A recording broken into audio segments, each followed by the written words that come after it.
a journey down Silk Road in September. Dr. Michael Alexander,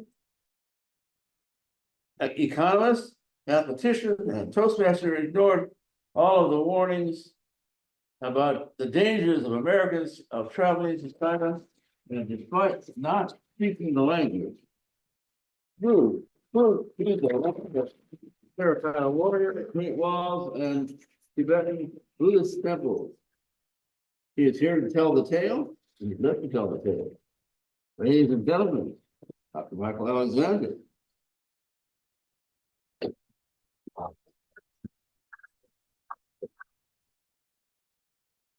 My wife announced to me that in honor of her brother's retirement, the four of us, she, I, her brother, and his wife, were going to go to China to see all of the things that they had heard of, but never experienced. For my wife is from Taiwan, as of course is her brother and wife.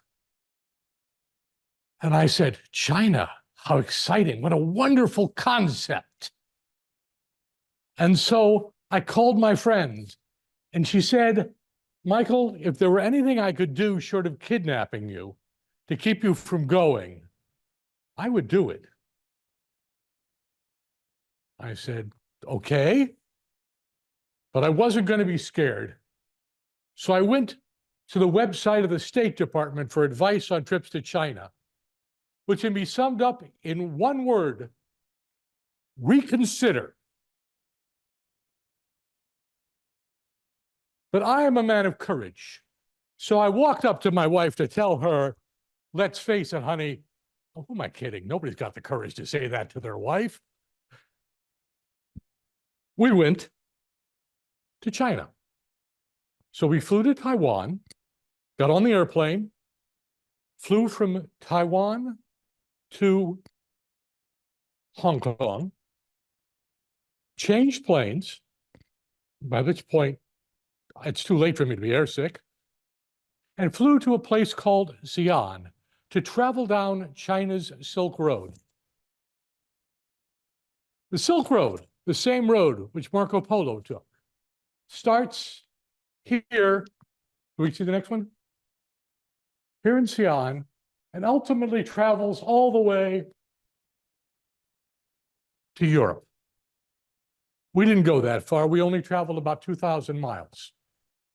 I'm sorry, I should give it to you in kilometers. That's about 3,500 kilometers. Hopefully you'll survive my problem. Oops. Let's not skip to the end yet. This is my final slide for those of you who think I've talked long enough. Join us on our next step. My brother-in-law, oh my. You know, when I was traveling, I was almost this lost. Let me explain to you about 6,000 terracotta soldiers. When Emperor Chen successfully conquered the 5 kingdoms, he became the first emperor of China. Qin was his name. China was the kingdom he established. When you establish a great kingdom, a great empire, you want to make sure that your legacy is preserved. So Qin made sure that in the afterlife, after he was dead, he'd have soldiers to protect him. But he didn't think about regular life, for he forgot to tell people who his successor was. This was not a time of primogeniture. And so his youngest son stole the throne quickly before the oldest son could establish his place. And all of the other brothers were one by one killed off. As a result, there was about a rebellion in the country. And all of the soldiers which he had built, 6,000 to protect him and his empire in the afterlife, 6,000 men were lost. There was fire, it was crushed, they were buried, and nothing was seen until 1975, when a farmer worried about the drought started to dig a well. He didn't find water. He found these 6,000 soldiers in a 230-meter long, that's a football field, 62 meters wide and 5 meters deep trench. There were soldiers, there were carts, there were horses. There was everything that he would need to protect his kingdom in the afterlife. Crushed, buried, and covered. And each of these soldiers, if I may see the next one, weren't just generic. Each one of these soldiers was individually crafted to represent the actual men. This beautiful, wonderful creation and monument, not just to the first emperor of China, but to the people who made it possible, was lost in a generation for thousands of years, until we were lucky enough to have a drought. I was fascinated by this. I really was. It was beautiful. It was breathtaking. It was powerful. And I thought, what a wonderful piece of history of China. But later, if I go to the next one, I got a chance to see the emperor's pools. Now this, some of you may have been to water parks in this country, in the United States. Water parks in the States are wonderful. This was acres upon acres of bathing pools, buildings that had their own bath pools within them. This is an entire, just for the emperor and his harem or his guests. And it was beautiful. I spent an entire day walking around it, which is good because I got lost. And my family got upset with me because they couldn't figure out where in the world I was. But I had a secret. I take it up with me, my GPS, which was great, except it didn't have the detail I needed. You know, I went to China speaking 7 words of Chinese. 5 of these words are, I do not speak Chinese. This is not good for navigation. But somehow, I managed to find my way with pictures and everything else and Google Translate. If you want to travel, take Google Translate with you. And I found my way back to my family, who scolded me for being late and dropping everything else.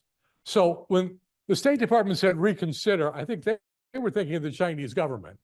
I should have been thinking about my family. If I may have the next slide.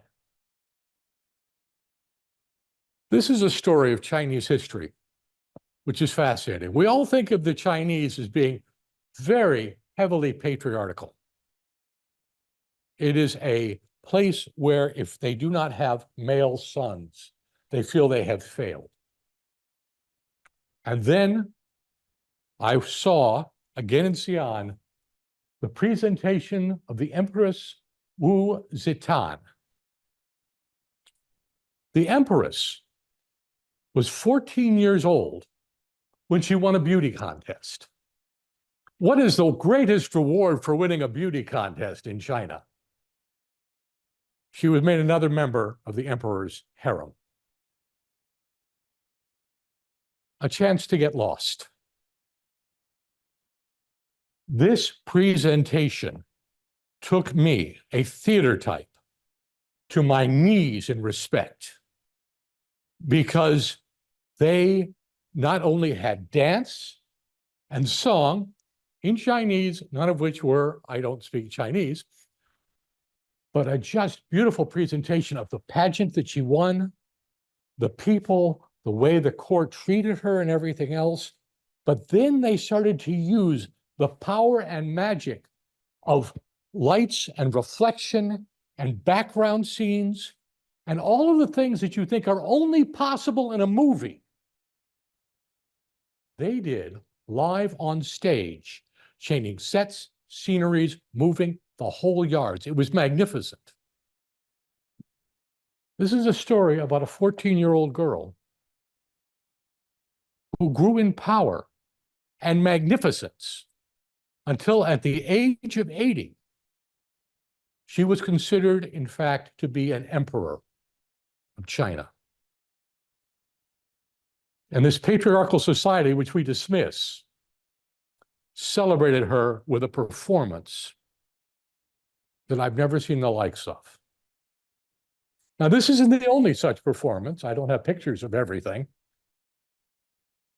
But I saw an incredible performance on a football field-sized stadium, which they walked us from scene to scene. They didn't move. We did. Can you imagine hundreds of people being moved from set to see this elevated platform performing a story of the man who let the British government pay him money so that they could see the ruins? Powerful performance. Did I understand a single word? Yes. The word English came up to talk of, but still, the whole experience was absolutely mind-boggling. This trip represented a chance for me to see not just current China. In fact, most of it was actually about ancient China. The Chinese government, when it went communist, took to heart the lessons of Karl Marx, that said, religion is the opiate of the masses. And so, while we look at it and say, there is beautiful history here, there's magnificent history here, the Chinese government said, there is an opiate in Buddhism which will destroy our country, destroy our people. And they tried to destroy all of it. But as I'll talk about, they didn't succeed, because opium's a powerful force, or at least religion is. But before we go there, my next slide. Everywhere I went in China, we think of Arabs as the ones who have the camels. You know what? They were everywhere. And by the way, so were cowboy hats. Now, the ones they had pictures of yaks, which looked a lot like oxen if you didn't know what it was. You would think, except for the eye shape, that you were in the Wild West. Now, a word about eye shape. China is somewhat averse to Westerners. And in fact, everywhere I went, there were signs that said, beware suspicious foreign terrorists. They were only in Chinese. My wife had to translate for me. And I said, should I be worried? She said, no, you're not suspicious. Foreign terror. Never mind. But the camels were there. Now when I went to take pictures and whatever, a Mongolian tribesman in the full Mongolian outfit that you're all used to seeing, saw the pictures, walked right up to me without so much as a by your leave, put his arm around my waist, and smiled for a picture. Wonderful. Wonderful. Now you're wondering why I'm not showing you that picture? Well, it's very simple. I knew that the Chinese government has an entire branch of the military dedicated to hacking. And I wasn't going to give them access to my phone. So I brought a brand new, well, not brand new, it was an ancient phone, air-gapped, so it didn't back up to the cloud, to take with me. And I'm glad it was an old one because my wife left it on a bench. And we never saw it again. You want to know what happened the same day that my wife left a cell phone lying on a bench in China? Israel blew up the pagers and cell phones of Hamas. This is not a time when, overshadowed by a sign that says, "Beware suspicious foreign terrorists," I, a long nose, which is how the Chinese identify non-Chinese, not by the eye shape, which maybe the sunglasses would hide, but by the shape of the nose, which there was no escaping. This is when the long nose goes up to them. "I'm not a suspicious foreign terrorist, but there's a cell phone. Trust me, it won't explode." We never found it. I don't know if anyone did, but I'm sure it didn't explode. But in any event, we had lots of wonderful experiences with camels, which were everywhere, and the people were friendly. And it was a good time. Go ahead to the next slide. China, as I said, started with a war, conquest. And every city we went to was walled. These big walls, 18 meters, that's 50 feet thick, to protect the city. Now, you're familiar with the Great Wall of China.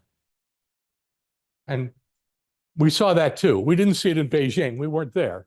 We were down the Silk Road. But I was on the Great Wall. It was wonderful. True story about the Great Wall, by the way. When the Great Wall was being built, the foreman was asked by an imperial official, "How many bricks exactly will this wall take?" A wall which stretched miles upon miles upon miles. How many bricks?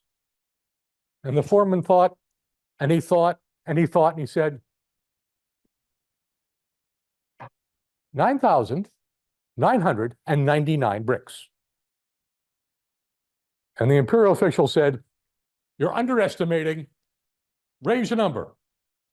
Okay, 10,000 even. When you go to the Great Wall at the end, you will see that one extra brick that they did not need.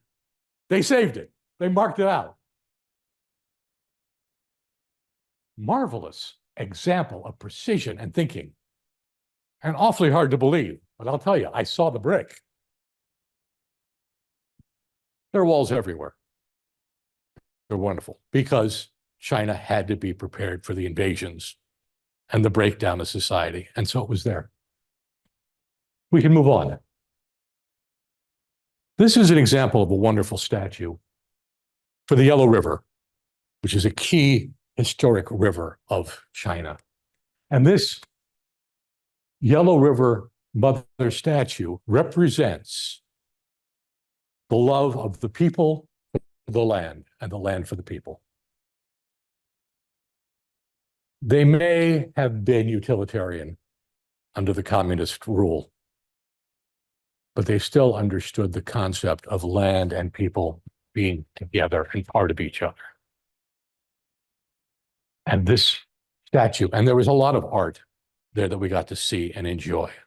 A lot of beauty. The pagodas, the buildings are all built with architectural beauty and love that represents the concept that smoothness, that function is all part of what makes a culture and a people. And next. We didn't just travel through what we think of as China. We were in Tibet. This is the Kaboom Temple. It is one of the 9 major temples of Tibetan Buddhism. Now, Tibet, as far as China is concerned, is part of China. I got to see where many of the great famous lamas lived and spent their lives. I haven't room for all of the pictures of all of the wonderful Buddhas that were there, but I assure you, it was a complex. I've been in the Vatican. This, which was only one of 9, laid the Vatican to shame. It was just beautiful. And in case you're wondering, this is a fascinating phenomenon here. They have these flags. Sometimes they're spread out like tents, which lets the wind blow and circulate and create just a kinetic field. And again, a celebration of nature as it works with the people. Go on. Now, this is the Great Buddha Hall. This is a place which, to be honest with you, the Chinese government couldn't figure out how to destroy what laid within. They wanted to, because this was Buddha. Next slide, please. 35 meters long. 35 meters, 100 yards. I'm sorry, 100 feet. This is the largest reclining Buddha. And it is so large that the head is here. The swastika, by the way, so you know, is the heart of Buddha. Hitler perverted it and reversed it. But everywhere in China, you will see that. I will admit, I'm Jewish. I got terrified every now and then when I saw it before my mind recirculated what it was really from, but that's there. And then all the way down here, 35 meters later, these are Buddha's toes. And it was just too big for the government to take out and too much resistance. But it's an incredible phenomenon. Now, there's lots more behind the hall this is in, and wells dug deep, and various saints or whatever, all in these temples. It's a phenomenon that warms your heart. Now, I'm not Buddhist, but I could feel the reverence of the people I had there and how deep the feeling were. I was on a tour, by the way, just in case you're wondering. I was on a tour which was primarily for Taiwanese people. Now, some of them were Americans, Taiwanese who'd moved to America. And my wife had promised me, she said, don't worry about it. This is a tour for seniors. And I said, seniors, I should be able to handle that. I'm 69 years old. Who the hell am I saying they're seniors? You're too damn old. Oh, by the way, Tom, I'm one of those young people who use the phone. So I guess I'm okay. We walked an average of 8 miles a day. Gentle for seniors. But we got through it. There are others. I think if I go to the next one, next slide here. Okay, go back. I'm not ready for this yet. There were a number of beautiful caves which had various statuary in them. Wonderful, wonderful places. They were sufficiently high up the government couldn't get to them with all the proper militaristic whatever. My favorite, however, were the caves which were built for small people. I went to one and it was beautiful, and I wanted to go to the next room, and I got to the door. I was too wide. No problem. I'll just turn and squat. My knees couldn't get through. The only way for me to see the rest of this statuary was to lie on my side and crawl. And I wasn't quite sure if I was going to get out if I tried that. So I said to my wife, you know what? You go without me. You're smaller than I am. The Mungu Caves, 5,000 years of art and history. They are so dark because they can't let light in.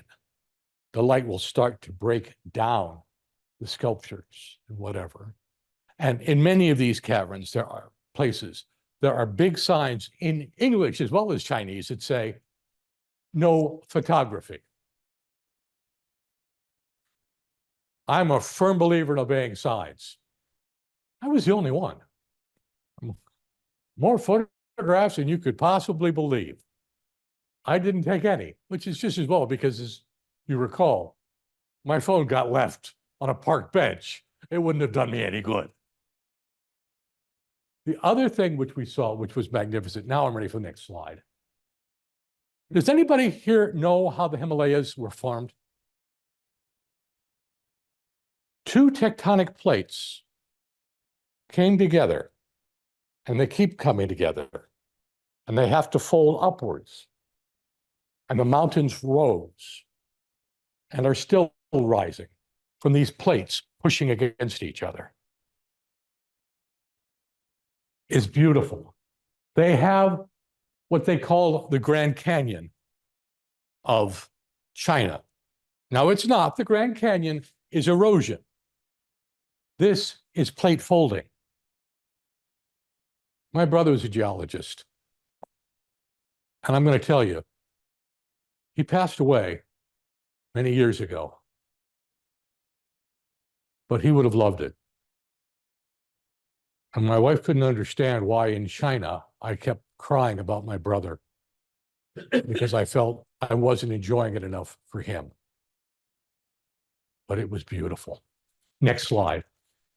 Here, and it doesn't show up as well. You see the different colors? You know, when you ride through the various places in the US, you'll see the various cuts in the rock and you'll see the different layers. Well, this is where, because the plates have come together, the layers come to you. Just fascinating. And again, I had to enjoy it for my brother. But I did. And I say I cried, but you know what? Communing with your lost relatives, even if only in your mind, is a heartwarming experience. It really is. And next.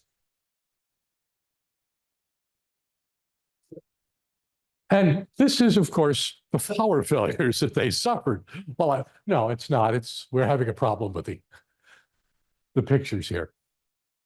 But, oh, and we go down here, keep going down, down, down, down, down, down.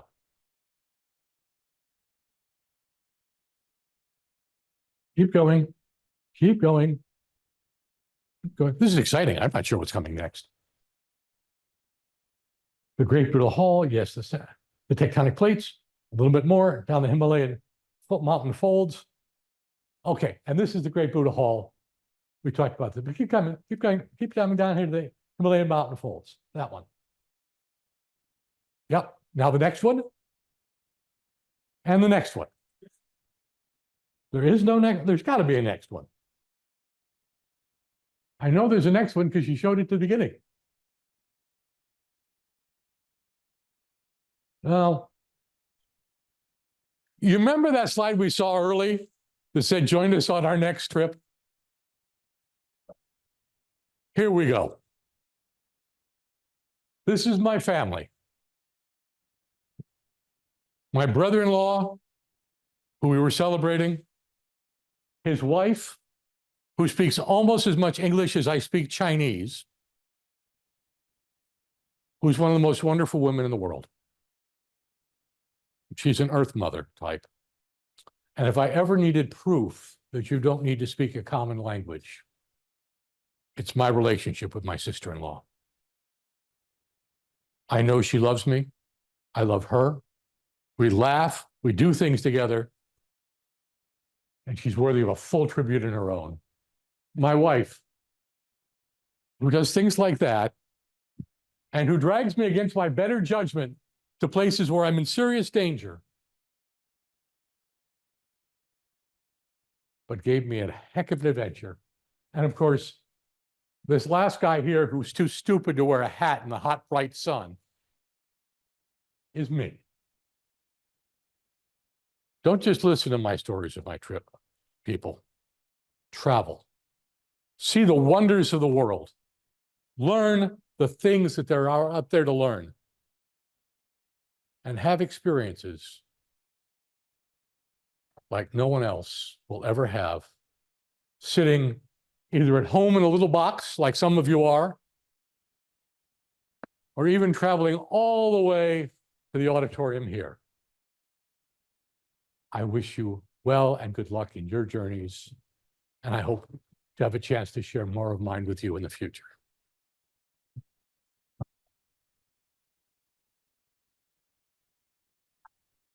Thank you, Michael.